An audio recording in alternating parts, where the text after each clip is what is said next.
What's up, everyone? Welcome to the video.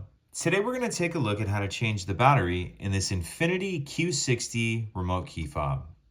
This Infiniti Q60 key fob is going to use replacement battery CR2032, and I'll put a link in the description box of this video to where you can find these replacement batteries if you're in need.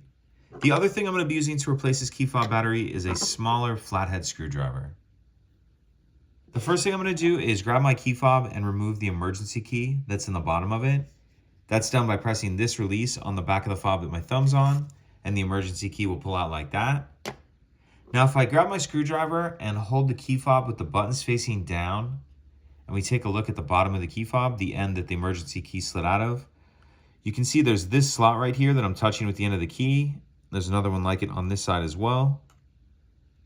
What I'm going to do is take my screwdriver, push it in that slot, make sure it's all the way pushed in. Then I'm going to twist the screwdriver like I'm opening a lock with a key, like that. You can see it splits the case apart. And this one's ready to pull apart, but if yours doesn't split that far apart, you may need to carefully just kind of work your way down the side until it splits far enough apart that we can pull it apart like that.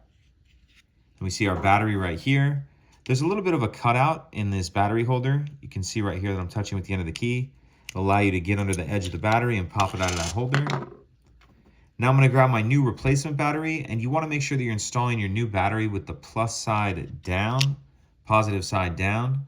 And I'm going to tuck this edge in first, the side that has this metal clip right here. So kind of tuck that edge in first and then snap it down into place.